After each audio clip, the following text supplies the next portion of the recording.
If your silver clay has dried out completely, whatever you do, don't throw it away. In this Tools and Techniques video, I'm going to show you how you can reconstitute your silver clay from dry and unworkable to soft and ready to use again. This technique works for unfired silver clay. So if you've got projects that didn't turn out quite the way that you wanted, or a little pot of filings from other projects, or you simply didn't re-wrap and reseal your silver clay very well, don't worry. We've all done it, then this is for you. If you have already fired silver clay that you'd like to repurpose, this method will not work, but there are lots of other ways that you can recycle your metal that I will cover in a different video. Let's get started. To be able to reconstitute your silver clay, you'll need the following: a plastic pouch of some description.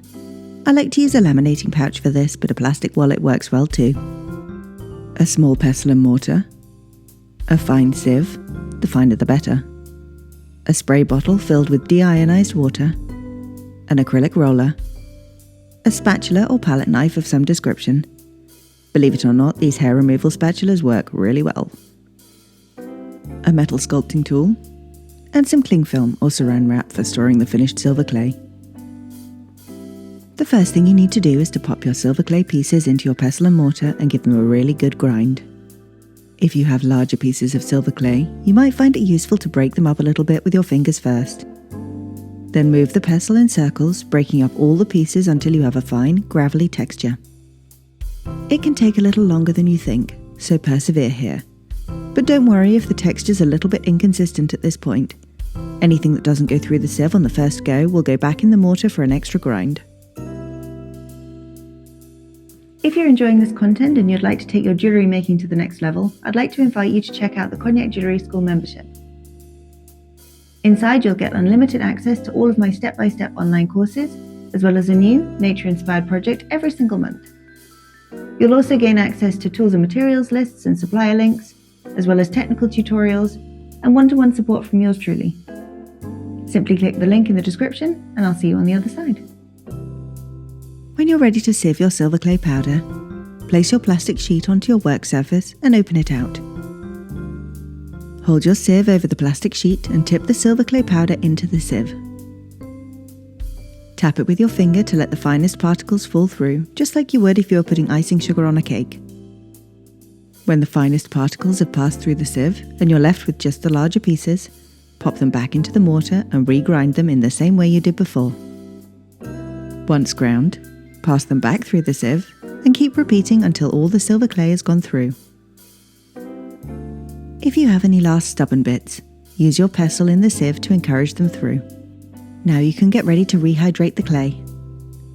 The best way to evenly hydrate the clay is by using a fine mist of deionized water.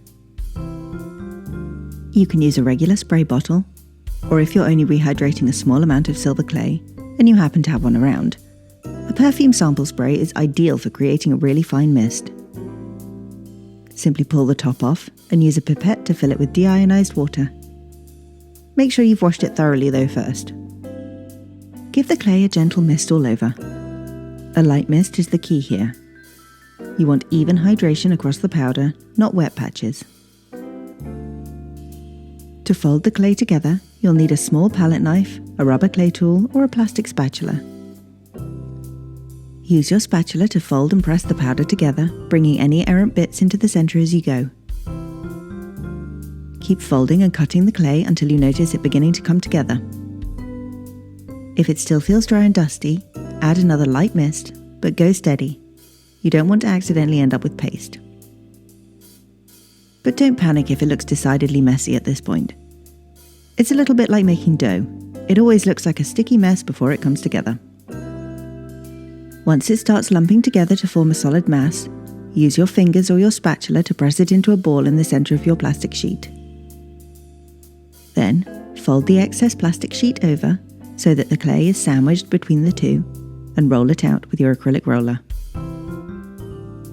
The purpose is to ensure an even distribution of moisture throughout the clay. Once rolled, let it sit for a few minutes. After a few minutes, gently peel back the plastic. If, when you peel the plastic away, the clay is sticking to it, you'll know that it's a little too wet. So replace the plastic, give it another quick roll and leave it for a few more minutes to absorb the moisture and dry out a bit.